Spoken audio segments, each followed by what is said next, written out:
Thank you for coming, and welcome to the Chinese American Museum of Chicago.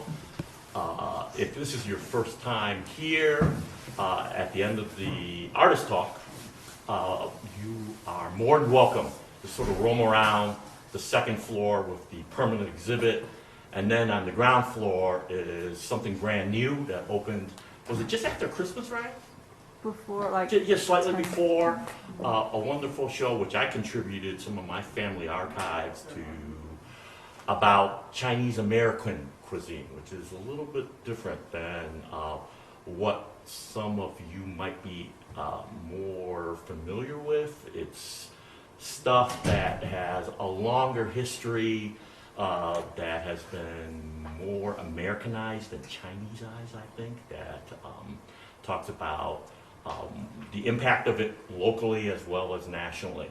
So my name is Larry Lee, and I am the curator of a nice little project right on the other side of the partition, which I call the Spotlight Series. So about a year ago, I was asked by committee members, because I was moderating panels on Zoom on the Chinese American experience within mass media and popular culture, and sort of had my arm twisted behind the back to say, hey, why aren't you doing anything in Chicago? You're helping out all these other organizations on the West and the East Coast. And I said, oh, well, you seem to forget that I did do some stuff here, about a decade ago, but I'm glad that you want to extend the invitation again. So I was quizzed about, well, the museum itself is sort of dedicated to looking at community and history locally through Chinatown. Full disclosure, I was born and lived 5 houses from here. Went to the school directly across the street.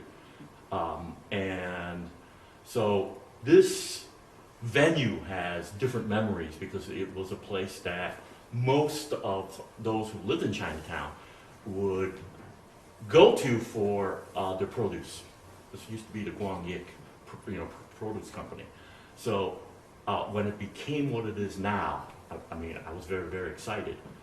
And so the question posed to me was, how can we reach out to younger audience and sort of cultivate a new generation to think about what it is that we're about? And I said, let's show them art. Let's show art that is made now. And so 6 shows later, with Maggie, I think we've asked like a myriad of different kind of questions that I hope that still kind of ring relevant. So Maggie opened, was it like 2 weeks ago already? Maybe 3. Maybe already? Wow. Okay, yeah. I asked Maggie probably about like 3 months ago, maybe even longer, what she would think about in terms of my little project space here. And she kind of floated this idea of like, I want to address the museum itself. And she hinted at this newspaper that was called Unity, and that really intrigued me right from the get-go. And I said, all right, I'm curious to see what happens. So at this point, at this point, I want to introduce Maggie Wong. Some of you know her, all right? Artist from the West Coast, who also teaches at the School of the Arts in Chicago. Alumni too, if I recall, right? Through MFA, to walk us through. Tell us how this project came about. Yeah. So part of the origin story is sort of what you relayed, kind of like setting up the stage in terms of this like spotlight series. And the Unity newspaper sort of immediately came to mind as the place to start for this work, because I've had it around me my whole life. Like half of my research practice as an artist is just combing through my dad's basement and looking through our shelves and asking questions as I get older about sort of what these documents and like journals and periodicals are. And so really, like, it gave me an opportunity to think about sort of this archive and address these sort of like questions that I have about like what is this paper? What is it about? What is it connected to? How can it tell me a little bit more about sort of the politics that I've inherited? And also then sort of how can I think about that as an artist? Like, what ways can I address those kind of lineages and legacies through an artistic sort of creative, mainly sort of sculptural thinking too. Can I interrupt you just a second? Yeah. Talk a little bit about your father. Eddie Wong? You know. Edward G. Wong. Edward G. Wong. Edward G. Wong. The G, I think, this is a side note, but like for those of you who come from sort of like immigrant families who have like funny places of history where you're like, oh, that's her name, wait a second, 10 years later, you're like, wait a second, no, that the story around her name is really different. For the longest time, my dad was like, oh yeah, G doesn't like stand for anything. He was like, my parents just were like, oh, well, you need to have an American name. My grandparents on my dad's side are first generation.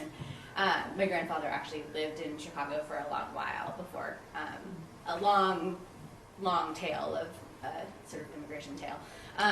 But my dad's story around his name was like, they didn't like really understand American traditions, but they could just see that people had like these like initials, and so they were like, I don't know, arbitrarily like G. And then like later down the line, my dad was like, oh, Gregory. Old fogey me wanted your dad to be named after Edward G. Robinson. You know that, right? I hope that, Google that, please.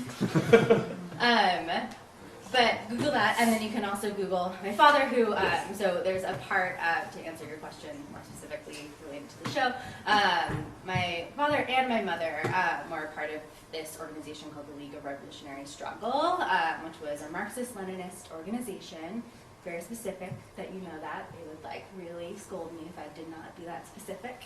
But we will keep talking about the League because it has so much to do with the paper and a lot of the sort of like history that I'm kind of combing through.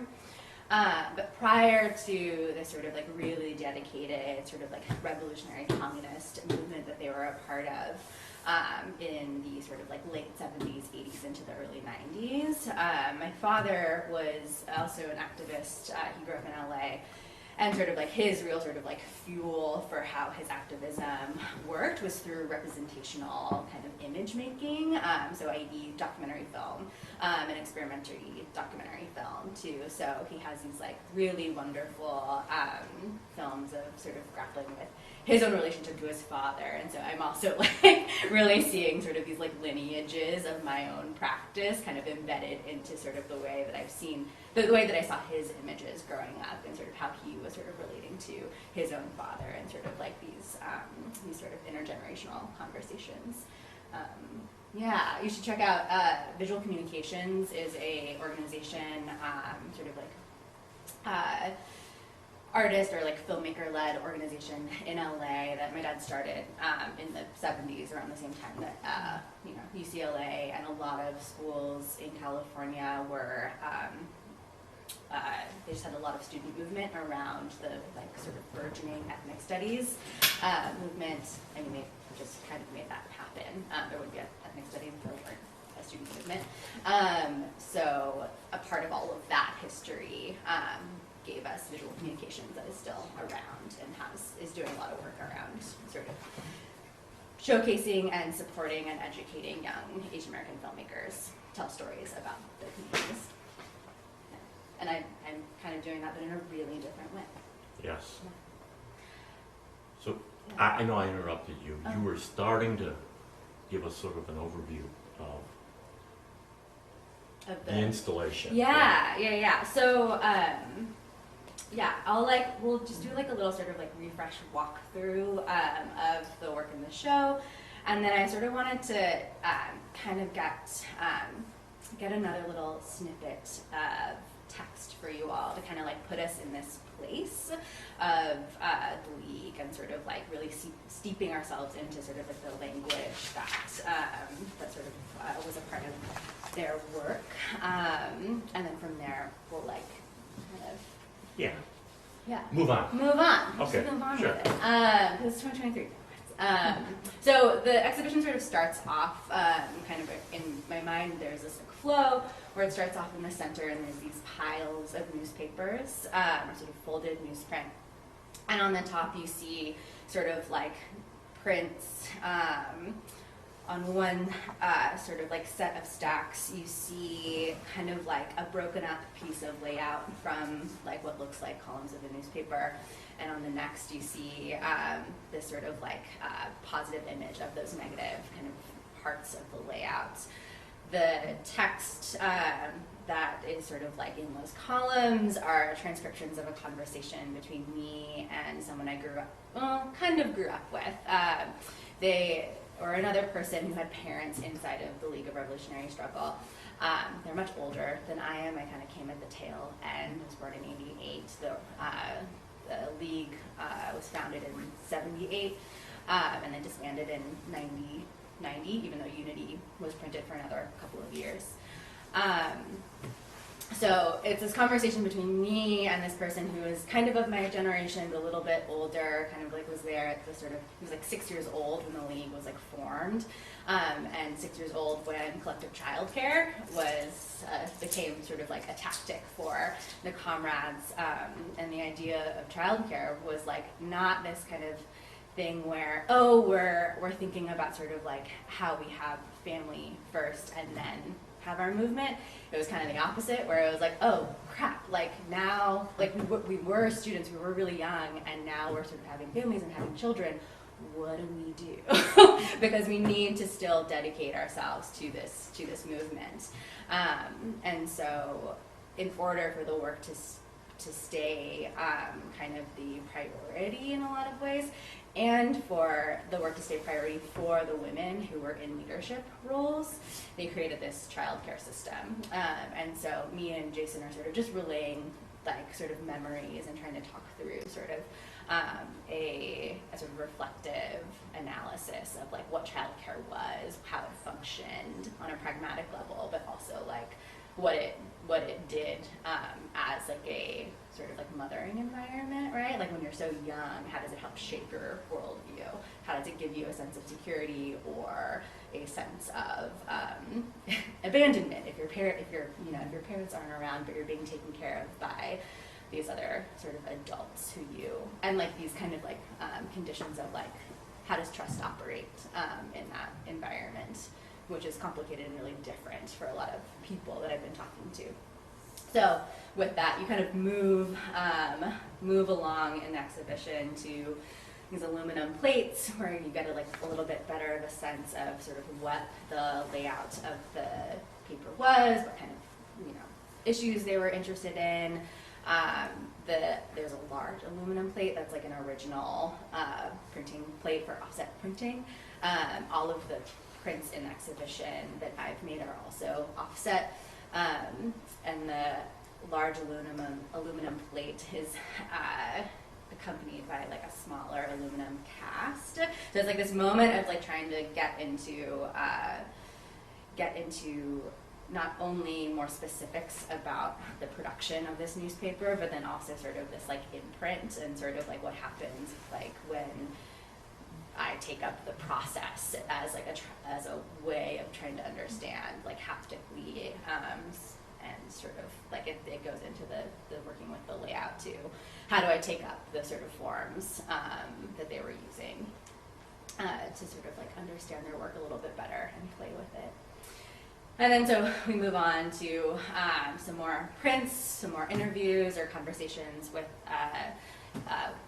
Wilma, or there's an article by Wilma Chan and her daughter, Jennifer Chan.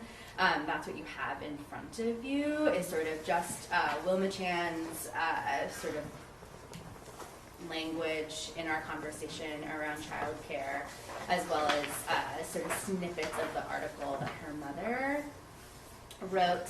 Her mother, Wilma Chan, was one of these sort of like leaders in the group, and also became sort of a really significant member of the, she was like the county commissioner in the Bay Area, but sort of went into sort of like politics after sort of the revolution didn't happen. And yeah, so this is a part of the process of working with the paper, is really sort of combing through it and trying to figure out where I can kind of have these conversations, not only between sort of like me and the other people who grew up in this like sort of like generation, but also how do you kind of like force these conversations like anachronistically between kind of like parent to child too. Yeah, and sort of trying to tell different textures of this story simultaneously through the prints. And then, yeah, and so it kind of like, maybe to like kind of just keep sort of like in that mode, thinking about sort of the texture and sort of maybe a little bit more. So how Larry opened this up in terms of responding to the museum, or thinking about sort of like, why is this sculpture, like why do I need to think about this history and these conversations through space also. We can move to, there's like this fort area, and then like moving around the stacks of paper as a way of thinking about sort of like sculpture inherently as this sort of like, this condition of gathering. Like beautiful thing we have is like we live in 2023 where we have like sculpture in an expanding field, right? We can think about sort of like this site, but we can also think about sort of like the site of what is being referenced. We can think about sort of the specificity of this museum, how sort of this archive can kind of like live as another sort of like repository of a group of people, and think about sort of the way in which these like three-dimensional objects are sort of designing space for people to gather, and then thinking about that as also sort of a like the only way that this movement could have happened, right? So like thinking about that sort of like social space as a part inherently of the sort of sculptural practice, and that sort of like is part of why the fort is there, and then like also just thinking about sort of like floor time, play time, world building kind of that can happen through play too. And like these questions around like how much play can you have in a militant communist revolutionary organization, and sort of how much play can you have with this sort of intergenerational conversation, like this sort of younger generation coming up and trying to like through memory inherently sort of twisting up and making a little chunkier this history. Well, thankfully a lot from what you showed us, right? Yeah.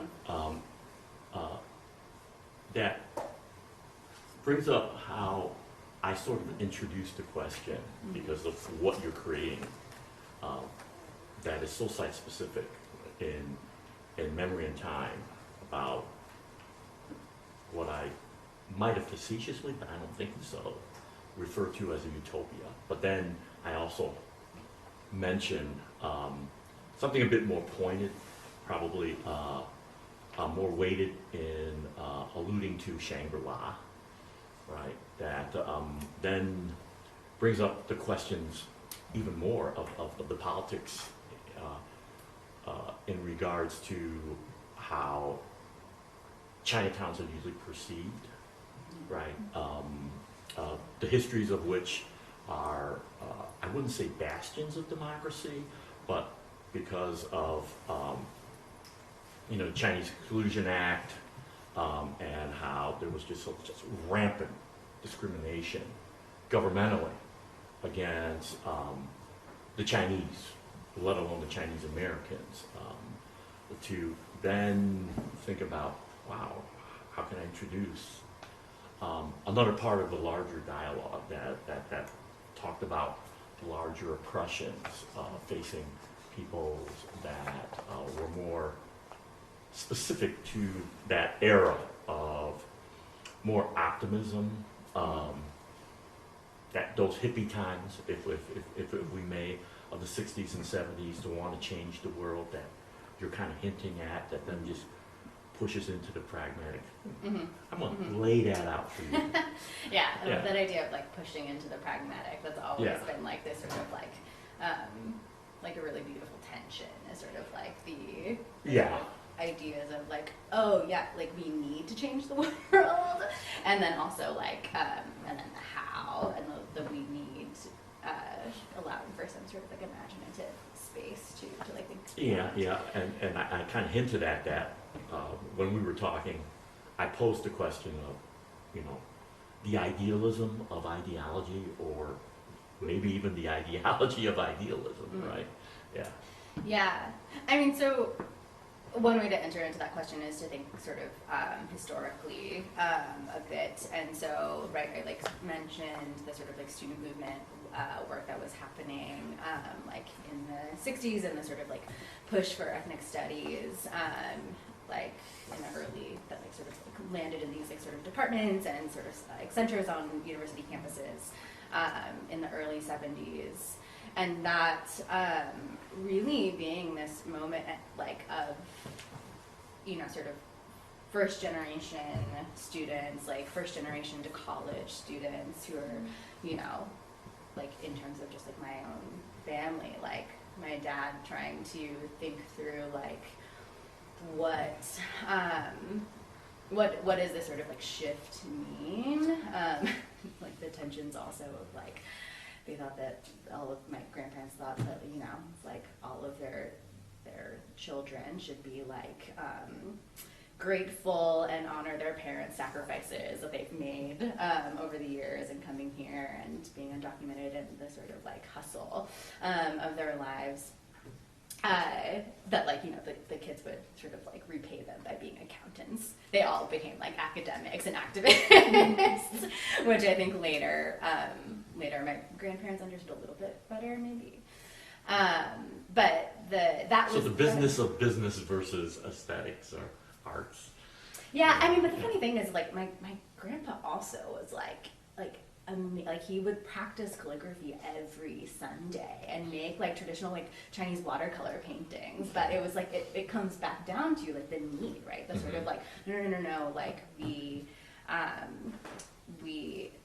came here thinking that this would be a more prosperous outcome for our lives, and it's a lot harder. It's a lot harder than you think than they thought, than their families thought back in China, who were like hounding them for money and then having to have all this like, sort of like family tension around like no, we have like 4 kids and we all live in the laundry, which is also another folds back into this museum too, which is a whole other conversation of like the sort of like collection inside of this museum and what kind of stories it tells and what kind of like self-determinism can happen through a collection of objects. But what I mean to be saying with all this is that this story of coming from really working class backgrounds was really the genesis of a lot of what people, what these like sort of like students and sort of the comrades like first kind of identified as not only like how do we grapple with the differences and the gaps, the fissures between us and our parents, and also like how do we clearly articulate the like class struggle that actually bonds us all together, and so like as these like sort of like as identity politics is sort of like burgeoning, I think there's also a really important point about sort of like as time went on, like these groups and these students were like coming to their own sort of political ideologies and really like sort of taking hold of like Marx and Lenin and Mao as like sort of like laying down the groundwork to then become this sort of like multinational, multi-ethnic kind of like movement when you get to like the League of Revolutionary Struggle too. And that really, so it's like for them, I think it really came down to this like sort of like class-based kind of oppression, and so that kind of, as time went on, then became a huge part of the sort of like idealism, or sort of like how me and sort of the folks that I've been talking to talk about more as almost like a dogma or like a belief system, where sort of like the party line like was the line for everything. You know, like you could come back to sort of like, come back to Marx, you come back to Mao, you come back to Lenin to explain sort of what they should do in certain situations or who should be allowed in the organization and not. That's, yeah, I think that gets to, like, that might lead us in a different place, but yeah, I think that's sort of maybe answers part of your question. I think so. Yeah, I mean, and it also opens up, other questions too, regarding, in your case, the biographical, right, as the larger historical record, but for me, this notion of the class struggle that goes along what you pointed out, party lines, I mean, is very much what this institution sort of represents and what your installation calls into question. Specifically because growing up, you think of Chinatowns as this kind of weird conflict of what is communal, just by way of community, right? I mean, it's not, it grew out of xenophobia, right? And then cynically on my part, it became part of the larger collective consciousness because of capitalism, and how that's very, very, very tight razor's edge. Maybe it's a tightrope that talks about, especially in this context, what you're trying to address as family, as legacy, right? So that's what I find really poignant about how you're addressing the topic through so many layers, so many literally pages, because it forces me to think about landscape. It forced me to think about geography, and then the lines that were drawn in how you recall what is memory, and how that is preserved, and who gets to. And I like that. I usually don't see that much that is presented about, China, that is the People's Republic, and how you're thinking about those different kinds of political systems, that were not nationalists, that were not kind of rooted in the Republican and ideas, or democratic ideals, that I think is more than just political talk, right? That you live through, and that you're making as an object, which is really interesting. That all that stuff around the sort of like braid and related, and maybe that is a term that will stick, and maybe I'll change my mind. But the ways in which, I think about sort of like that tension or contradiction in some way that feels really generative in terms of thinking about sort of like the what happens in the conversations between sort of like me and my other sort of like the people that sort of grew up through childcare with me or before me, is like, sort of a large question I have for them is like, what are you up to? What are you doing? And also like, can you tell what the imprint of growing up around this, around the organization, around the sort of like, in some ways, really, really hard to think about sort of like how one could like move forward or sort of like take on a sort of like a sense of like hope that things like not even necessarily will change, but that like hope that you would have like the time, energy, like, you know, like support structure to be able to like do something like our parents did. And I think that becomes this like sort of like interesting also way of thinking through, I think like what you're bringing up too, Larry, around sort of like kind of like the capitalist kind of ways that or like this sort of capitalist imprint into an identity of being Chinese American that has so much to do with assimilation, and assimilation having so much to do with survival, right? Like sort of like Chinatowns exist like aesthetically also as sort of like a kind of over aestheticization, right? To sort of be to make them palatable for like tourists or for other people to sort of like do business, right? That side of what from, you know, this is also I'm thinking of the history of like San Francisco, Chinatown mainly, but sort of like an earlier conception of Chinatown that was just like, oh, it's just like brothels and, you know, like, you know, like it was like super opium dens. Yeah, exactly. And so like, you know, after the fire in San Francisco, like community there being like, okay, well then how do we rebuild to like be able to stay here too? And then like this kind of like we just like see that lineage go on of sort of like how do we become, you know, sort of like these like productive business owners, and that being in sort of tension with like that sort of resonates with this tension of like, oh yeah, like you go down the line of history far enough, and or like, you know, up to this place that we're in now, and it is really hard to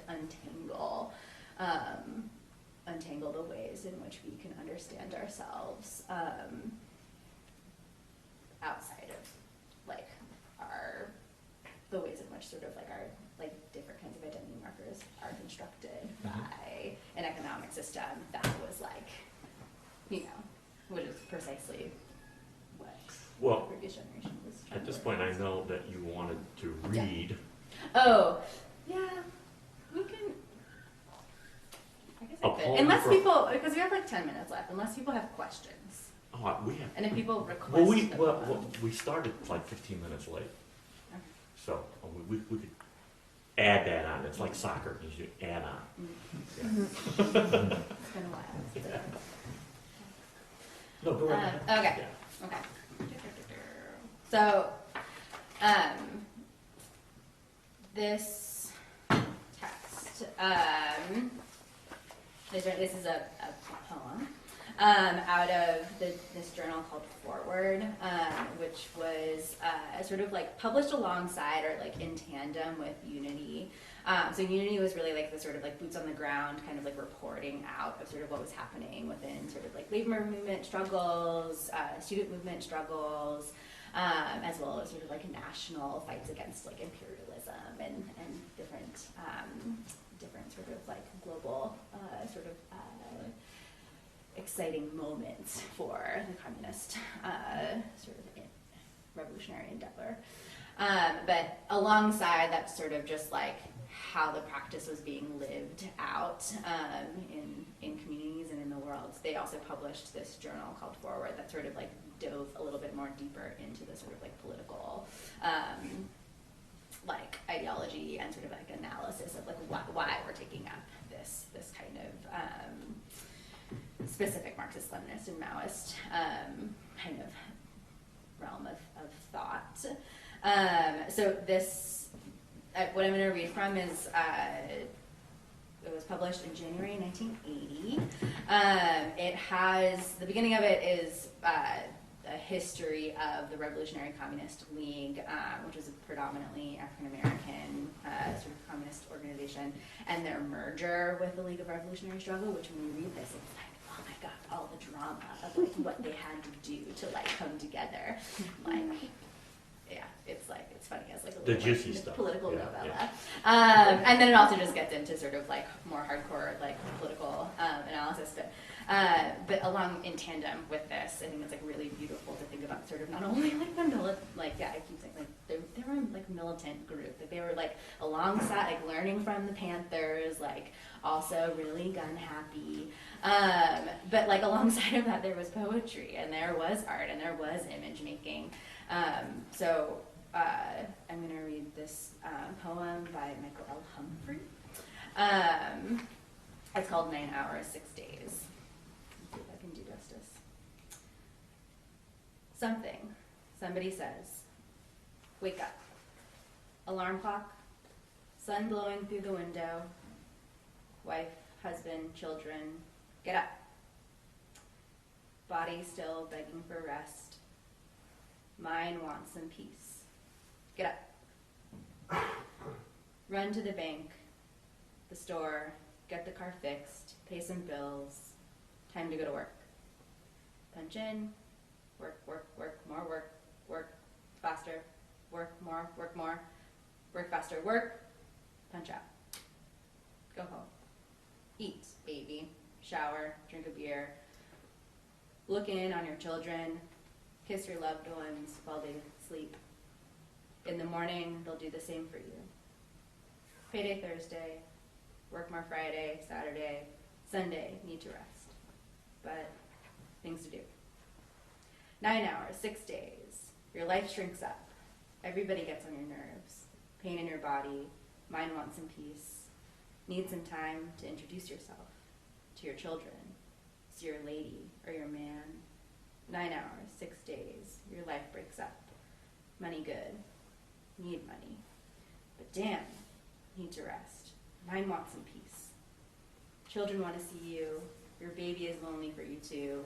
9 hours, 6 days, sending you to the grave, and the capitalists pass out some applications and make some arrangements for your children to meet you on the assembly line.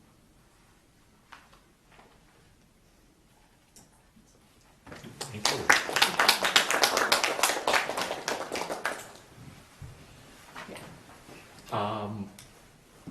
Before we wrap up, I think this is a great opportunity to field some questions from the audience. We can always pass out. Oh, yeah. Yeah, the microphone, I think, if that's the case, yeah. Yeah. I might just be able to speak loud enough. Yeah, sure. Unless my voice fails immediately. So, if childcare was, so I think you were saying that they wanted to, obviously they had to work, and they were involved in their revolutionary activity, and so they needed this organization to help them take care of their children. In the poem you just read, it was pretty clearly very mournful that they, they want to spend more time with their child. Their child is lonely for them. How do you think, or I mean, obviously you've probably talked to your parents about this, how did it feel for them to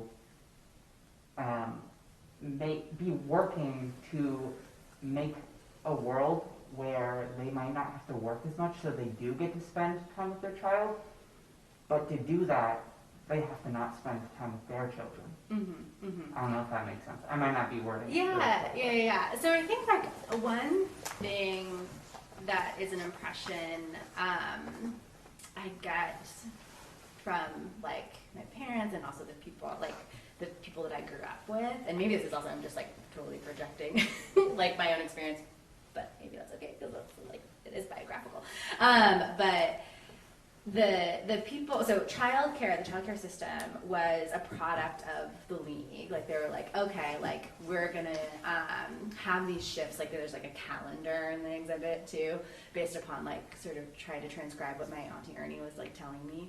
How they organized it, but it was like all of those shifts were like kind of like on the weekends and in the evenings, so it was like outside of their sort of like working lives, and like their working lives really were like either people who were still students or people were sort of like just kind of having jobs or taking jobs to help organize at that workplace. But they would do that during the day, and then sort of like in the evening times, like need to work, like go to the office and like lay out the paper, or like, you know, talk to the editors, or, you know, develop photos. And so they all took shifts in terms of their childcare duties, including some of the students, which just this weekend I got an email from someone being like, oh yeah, I remember like being, you know, I was like 18 or 19 and I would have like Sunday morning childcare shift and be like totally hungover and just be like, kids, the game right now is just lying on the floor for as long as we can. Pragmatism. Pragmatism, you know? And so in a funny way, it's like it became so normalized, like as a kid, that just like, oh yeah, well, any day of the week, my parents would like take me to so-and-so's house, right? And these people became really familiar, like the comrades who were taking care of us became really familiar, and like to this day are like aunties and uncles, or like people that I know that I can call upon. And even like later in life, like after the league disbanded, it's like those ties became so strong, like the trust that they sort of had with each other, whether they should have or not, to like take care, like for their comrades to take care of their kids, kind of end up being this like structure that they could like hold on to, where like, you know, people have gotten very ill, or sort of like different kind of like crises happen to different people who were once in the league, and it's like those structures still are maintained. So I think that in retrospect outweighs kind of the like, oh, like, you know, I need to be close to my children. And what also becomes this really interesting kind of possibility for me to think about, like, the sort of like kinship structures that don't rely on a sort of nuclear family. And even though it's like, this was like the 80s, and it was like a very, very like heterosexual kind of like idea of like a family. It was like mother, father, children. And they had some pretty kind of like what my dad really regrets now, which is something, a more recent conversation I've been talking with him about, but sort of we had some really homophobic sort of party lines where they were like, to be gay is bourgeois, and like it's a choice, and like, so there's that. But I think about sort of that also interesting sort of like folding back onto time and thinking about sort of like, oh, but there's such a possibility in here, like that part of what you were doing holds on to a sort of possibility of a different kind of family making structure that is explored through queer community now too, and like seeing those like kind of theories and histories kind of like I see them like now kind of like hanging out kind of in these like worlds next to each other, and I'm curious about sort of like what happens. That's another sort of like piece of the work to come too, is thinking about sort of those how we think about family differently. I think that the poem you shared was very beautiful and also like prescient. I feel like when you kind of talk about like 9 hours, 6 days, compare that to like 996 culture in like modern China, right? Like kind of how that transcends time. But also another part of the poem that really stood out to me was this kind of refrain of like getting up, and that to me kind of like calls back to the People's Republic of China's like national anthem of like Tilai, Tilai, right? And like it's interesting because like I think like one fear of like revolution is like you cast off your like capitalistic oppression for like another kind of oppression that's like guided by like totalitarianism or nationalism, stuff like that. And I'm wondering what kinds of conversations that like the revolutionaries had about like, if we get rid of this, how do we ensure that what we build is better? Yeah, that's a great question. I think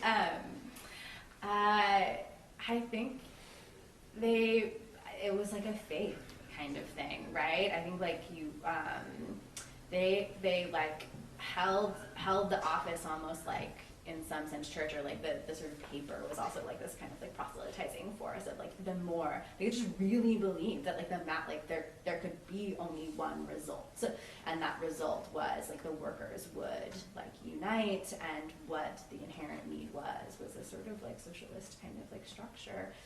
And like practicing sort of like the one of the pages in the show too is sort of like living our cause, and they had this like routine kind of sort of report out of sort of like looking at sort of like how it's possible because people are doing these kinds of things of sharing labor and resources. on a, you know, sort of smaller community scale, but that was a part of sort of like, but it can we can grow because we can scale it up because there's so many workers of the world and sort of like oppressed peoples and colonized peoples. And yeah, and like in sort of talking to my dad about it now, it's like, he's like, yeah, we were delusional. He's like yeah, I think that that's like a hard sort of like point now, is sort of like both the grief of what happens when your movement doesn't make it to the place that you really believed it was going to, but then also like just kind of like really specifically like now seeing a lot of the stuff that they worked towards being like kind of rolled back, like policies that sort of like are banning books and, you know, and sort of like really kind of counteracting all of the decades of work that they did. But they, yeah, I mean, it's really, yeah, I think that the belief system is real. I think that like also there's something really interesting to honor in that delusion too. Like I think that there's like an imaginative space that is kind of really important to acknowledge and not sort of think about necessarily just like the inherent failure and maybe what was going to fail in a different way, right? As sort of like you're bringing up too, or maybe, you know, like fail in the sense of like, no, we don't get more liberation, you know, we get maybe like less in some sense, but that, I think there's something in that sort of like belief fantasy space, like that's maybe like the sort of like ShangriLa too, right? That's like, that you can have when you're a child too, right? And that there's this also then the parallel thinking of sort of like, well, you know, sort of like, yeah, how can we think, how can we sort of look at these moments, like these kinds of ways of approaching fantasy and world building, like, and understanding social structures, like, right, we do that as kids in play, and also I think that's what our parents were doing too. So, Please. Yeah, I have two kind of related questions. One is my understanding is that the League was a very multiracial organization with a merger of different, like, ethnically specific communist groups, and so I'm curious to know what that looked like on the inside, especially as a child, and like my assumption would be maybe growing up in a much more integrated and multiracial social network than most people do in the United States. And then kind of related to that, I don't know if being from LA you would know this or not, but compared to the East and West Coast, my impression of the history here in Chicago is that even though there was like a history of the Black Panther Party, Rainbow Coalition, and so forth, there's not really a strongly rooted left tradition in the Chinatown here compared to LA, San Francisco, New York, Boston, Philly, or wherever. So I was just wondering, like, if you know why that is, or is that actually accurate? And I just don't know don't know the history. yeah, I feel like this is like a tandem question to answer. But the first part of your question, yeah, definitely. I actually grew up in Oakland. My dad was sent to the Bay Area by the organization because I don't remember what exact project or like kind of thing that he was working on. But yeah, I mean, I grew up for sure in a very sort of like racially, ethnically diverse place, and that did have to do with the League, and it also just had to do with the large amount of other kind of organizing that was happening in the area too, that like did or did not, because like this is only one subsect of like many other kinds of political organizations and revolutionary organizations that were kind of cropping up at the time. Yeah, and like, yeah, a lot of that is, yeah, I mean, you know, and thinking back to just sort of like classic example of like the Panthers providing kind of like pragmatic solutions of like free lunch and in Oakland public schools, and like that's a part of sort of like the ways in which the area also could support more like more working class experiences on the whole too, and sort of so there was like other kinds of infrastructure and political action, whether it was like from this group or outside, that like I think allowed for the diversity to be what it is like then and somewhat today is a barrel of monkeys. Yeah, I don't know. I feel like Larry, you can speak more to sort of like, Yeah, to maybe address the second part of your question, really speaks to the history and the politics of Chicago. Are you from Chicago originally? No, I'm from Atlanta. I've been here for like 13 years though. Yeah, okay. Chicago is probably, I can liken it to like Boston. It's a really racist city, right? And Chinatown is a reflection of that. What you see now in its somewhat sprawling version was not how it was when I was growing up. This was one of the smallest Chinatowns in the United States. And I bring that up to sort of address, how you sort of framed your question about maybe a left-wing influence. Because of the segregation of neighborhoods ethnically, right? Chinatown was, in the 60s and 70s, really restricted in terms of its growth by, geographically, because it bordered on other neighborhoods. So west is Pilsen, right? South is Bridgeport, historically, one of the racist neighborhoods in Chicago history. Before the development of South Loop, it was, it's just a wasteland in terms of real estate to the north, and then the east were what would be low-income housing, the projects, if you will, back then.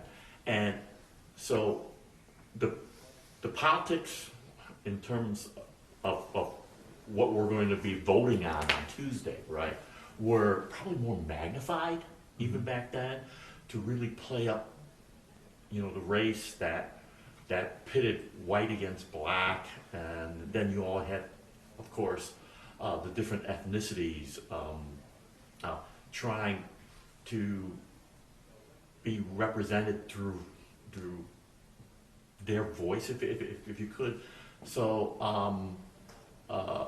going back to the example of, say, the Democratic Convention of 1968, right, when you had the then Yippies coming in, with Abby Hoffman, right, to try to raise the political, consciousness and bring what was, even though it was a democratic town, it was the machine that really pushed this kind of early version of neoliberalism, right, that maybe presented or dulled what I grew up in,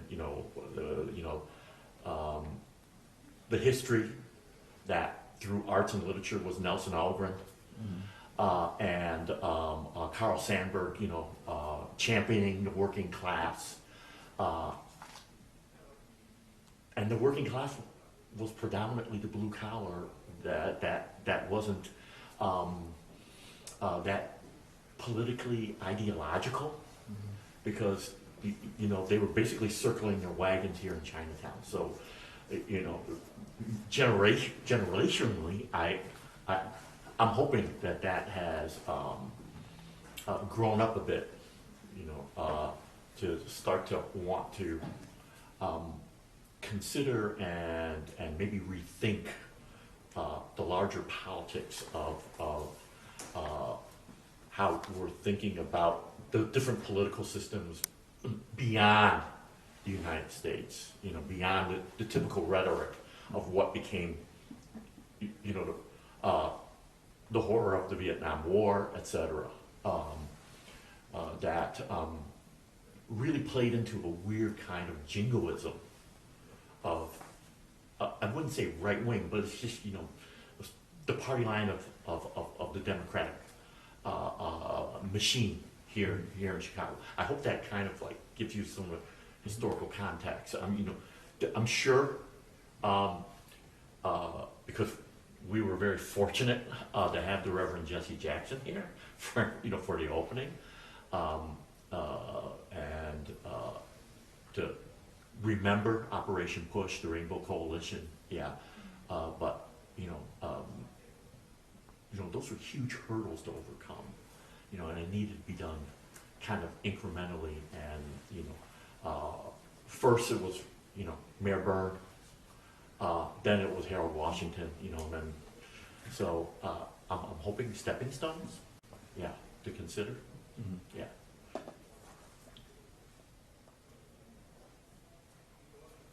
Sorry for another question. Yeah. But I was wondering, I don't particularly know too much about the league. More I know about the Panthers. I was wondering, speaking, you guys, or you said delusions of like what they thought was going to happen. I was wondering more about what they thought they were trying to accomplish, what they were trying to accomplish, if they had any conception of labor aristocracy and how that affected how they approached things, and if they had a similar conception or the same conception of how they were trying to engage London proletariat as the Panthers. Like, how are they engaging with these like major problems with working in the Imperial Court? Like, how does that like change how they thought what they were even could accomplish? Like, what is going on? Yeah. There's I want to kind of address your question. One is, I think I have some more questions, like, and that's part of like what's fascinating about like, oh, I'm gonna give myself or like exciting, maybe not fascinating, but like exciting about giving myself permission. I'm trying to understand those questions, not necessarily in a to produce a kind of like tidy history, but to produce a kind of sense of like parsing through in terms of sort of like the embeddedness of growing up inside of it, and sort of like these like ideas of like imprinting and impressions and this kind of stuff, how that relates back to like materials and sort of like giving us a sort of like affective like experience, maybe of like parsing through, and like the ways of like hearing chatter and not necessarily knowing what your parents were talking about, like those kinds of things. That's like really what kind of like mobilizes me in a lot of ways. And then like as an older person, kind of like coming to the sort of like political ideology more, and yeah, I think in ways, I think in that sense, it's like it's harder for me to answer that question from like a sort of like political historical kind of point of view. I will say though that a part of what a part of this work I also see in constellation with historians who are like kind of parsing through those questions and seeing the interrelationships between the different kinds of policy and sort of like on the ground sort of like work that they were doing. I think it's the in the fall of this year, fall of this year, there'll be the first book that's coming out by a scholar Eddie Bonilla about the League. I don't know the title of it off the top of my head, but if you research Eddie Bonilla, he teaches at Boston University. He'll that text is a little bit more of the sort of like kind of like laying it out.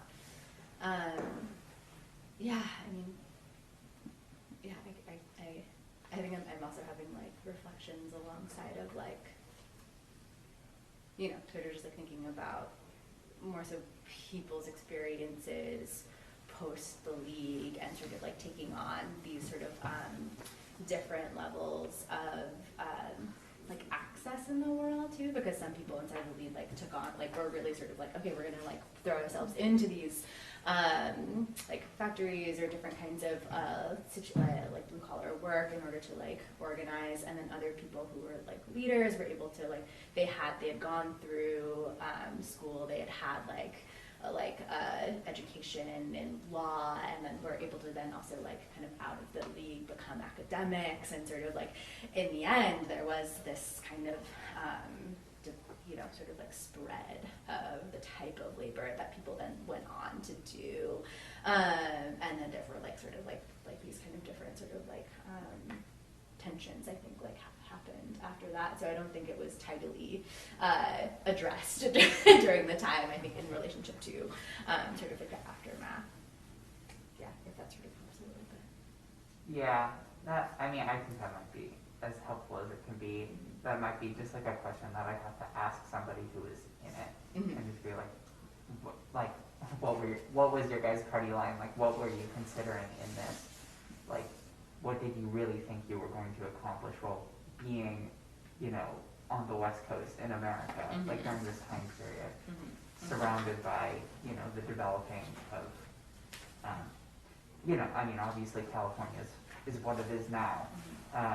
So like, must have been a little tough, but that's just a very complicated question. So yeah, it's a good thing to, or it's like a line of research. Yeah.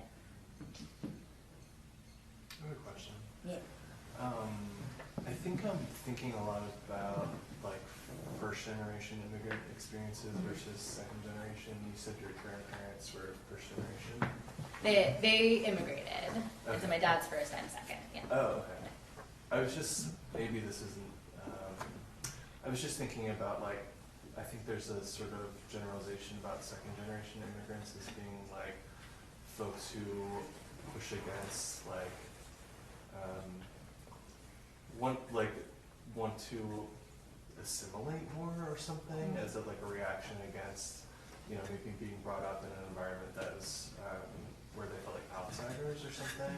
And I was just thinking about like sort of lineages of political ideologies within like a family, right? And like maybe grandparents were super interested in politics or were, and their children joining sort of like, or extending an ideology of revolutionary political ideals, and thinking about, I guess I'm just curious about like what your grandparents were like in terms of politics, and if they were engaged in it, or and your parents were sort of an extension of that, or a reaction against something?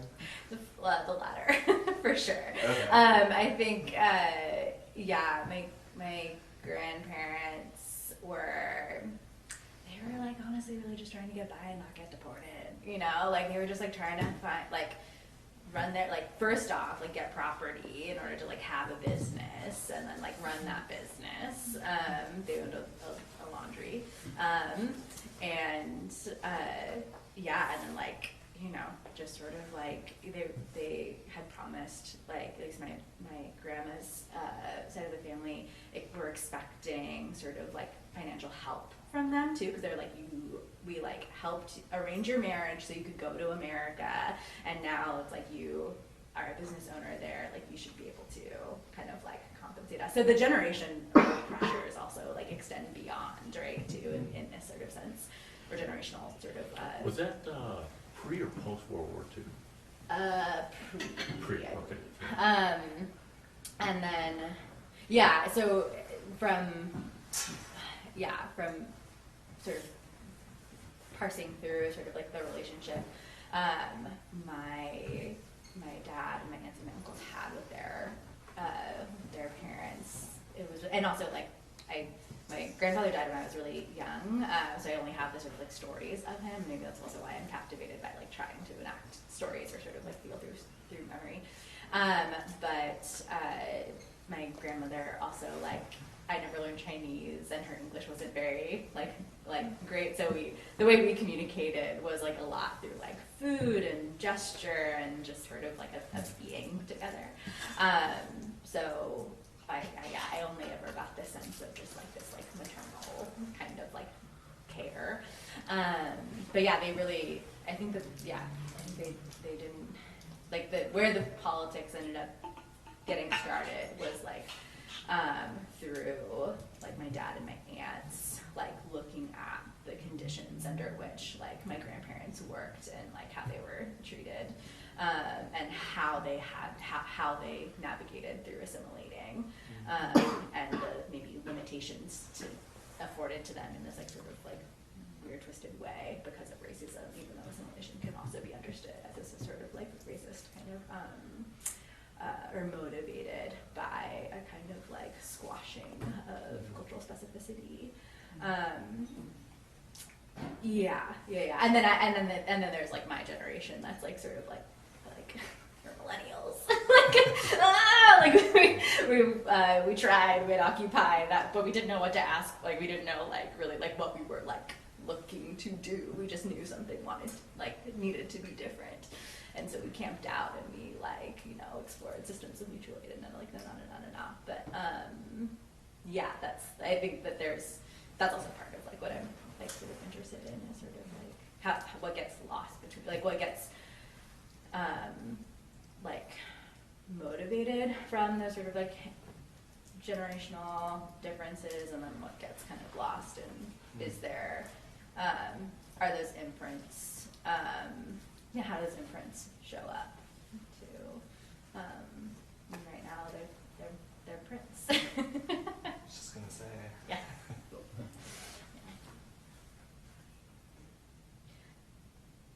I know, it's 1:23. Oh, I'm boy. happy to keep talking to Sure. any of you about any other questions or comments that maybe we can do that like. Well, thank you, Maggie, for sharing One-on-one. with us all Yeah. your insights and your thought processes behind the work, and to talk about your experiences in the museum itself. And I thank you all for stopping by. And as I said at the onset, please take the time. The museum's open till 4, right? Roam through the second and third floor. Excuse me, we're on the fourth floor. The second and first floor, ground floor. See the exhibits on display. Maggie and I would just be hanging out here, probably folding chairs or something like that. But Yeah. thanks all for coming. Thank you.